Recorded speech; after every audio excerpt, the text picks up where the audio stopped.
बंशीधर ब्रजवासी की जीत के बाद शिक्षा मंत्री सुनील कुमार का बड़ा बयान सामने आया है। नमस्कार, दर्श न्यूज में आपका स्वागत है। मैं हूं अनुराग।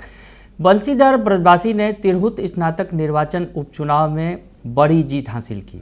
तमाम दिग्गज नेताओं को पटकनी दी, बड़े दलों को जमीन चटा दिया, धूल चटा दिया और उनके मुकाबले में जेडीयू और आरजेडी तो कहीं पिछड़ गई और मुकाबला जनसुराज से हुआ। बंशीधर ब्रजवासी जो शिक्षा विभाग के द्वारा उन्हें बर्खास्त किया गया था। के पाठक जब बिहार के अपर मुख्य सचिव थे शिक्षा विभाग के, उस वक्त उन पर कार्रवाई की गई थी और उसके बाद उन्हें सस्पेंड करने के बाद उन्हें बर्खास्त कर दिया गया था। शिक्षा विभाग ने उनकी नौकरी छीन ली थी। अब शिक्षा विभाग के मंत्री सुनील कुमार ने बड़ी बात कही है बंशीधर ब्रजवासी की जीत के बाद।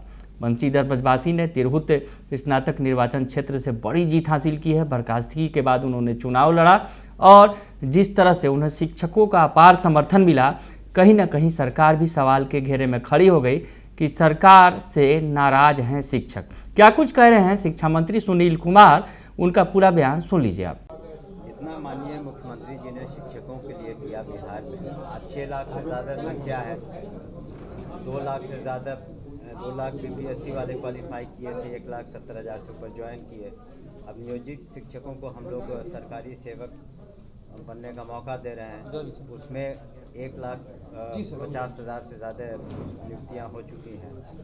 लेकिन एक चुनाव से आप ये नहीं कह सकते कि शिक्षक वर्ग ही पार्टी के खिलाफ है या एनडीए के खिलाफ है। इसके पूर्व का आप देखिए रिजल्ट, जो चुनाव हुए थे चारों, उसमें तो एनडीए की जीत हुई।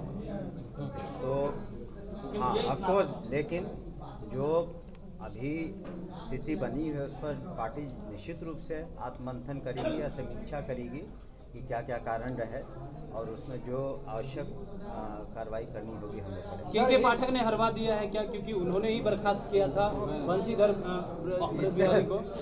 कोई व्यक्ति विशेष के करने से कोई चुनाव में हार जीत नहीं होती है। तो उस तरीके ये बताएं कि जो बेलागंज में तो 34 साल से कोई किसी एक व्यक्ति विशेष का वहाँ पर जीत होती थी, उसके बाद जदयू जीता, तो उसके लिए कौन जिम्मेवार है? जनता जिम्मेवार है।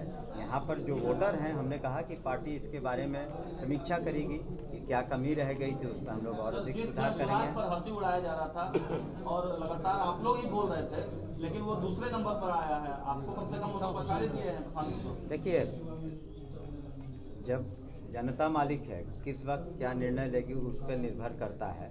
तो हम लोग कोई हंसी मजाक तो नहीं कर रहे थे, लेकिन इतना ज़रूर है कि अभी उन्होंने जो भी कार्रवाई की, आप उनसे भी पूछिए कि उन्होंने जो बड़े बड़े दावे किए, क्या वो दावे सच हुए? तो सुन लिया आपने कि शिक्षा मंत्री सुनील कुमार क्या कुछ कह रहे हैं बंशीधर ब्रजवासी की जीत पर। बंशीधर ब्रजवासी की जीत पर वो तर्क गढ़ रहे हैं जिस तरह से। दरअसल यहाँ पर जो जीत हुई बंशीधर ब्रजवासी की, उससे कहीं ज़्यादा बड़ी हार हो गई जेडीयू की। सीट जेडीयू की थी और जेडीयू का ये किला था। अगर यूँ कहें कि लंबे समय से देवेश चंद्र ठाकुर, जो विधान परिषद के सभापति भी रह चुके हैं, वर्तमान में सांसद हैं सीतामढ़ी के, वो यहाँ पर जीतते चले आ रहे थे, लेकिन उस किले को ढा दिया बंशीधर ब्रजवासी ने। और बंशीधर ब्रजवासी के मुकाबले जनसुराज के यानी प्रशांत किशोर की पार्टी के विनायक गौतम उनके मुकाबले में रहे और आरजेडी और जेडीयू काफ़ी पीछे पिछड़ गए। यूँ कहे कि आरजेडी नंबर 3 पर और जेडीयू के अभिषेक झा नंबर 4 पर चले गए। तो ऐसी स्थिति में सवाल कई तरह के खड़े हो रहे हैं और जिस तरह से शिक्षकों को लेकर, शिक्षकों के विरुद्ध जिस तरह से कार्रवाई की गई थी, उसका विरोध किया था बंशीधर ब्रजवासी ने। के पाठक से सीधे सीधे उन्होंने, अगर यूँ कहें कि पंगा लिया था, सीधे सीधे लड़ाई लड़ी थी, लाठी और गुलाब लेकर उतर गए थे।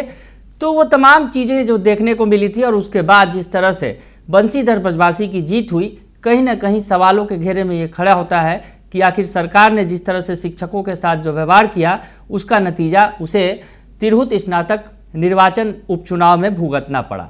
तो ऐसे में मंत्री जी तमाम तरह के तर्क जरूर गढ़ रहे हैं, लेकिन उनके पास कोई मुफीद जवाब नहीं है। और प्रशांत किशोर के कैंडिडेट के लिए भी कि वो हंसी उड़ा रहे हैं, लेकिन खुद मंत्री जी के पास शायद जवाब नहीं है कि शिक्षकों की नाराजगी है क्या। ये शिक्षकों की नाराजगी का नतीजा है कि तिरहुत में जो शिक्षक जिसे शिक्षा विभाग ने बर्खास्त कर दिया, उनकी नौकरी छीन ली, उसे ही लोगों ने जिताकर सदन में भेज दिया, एमएलसी बना दिया है। बने रहिए दर्शक न्यूज के साथ, तमाम खबरों से आपको अपडेट रखेंगे। फिलहाल के लिए इतना ही, धन्यवाद।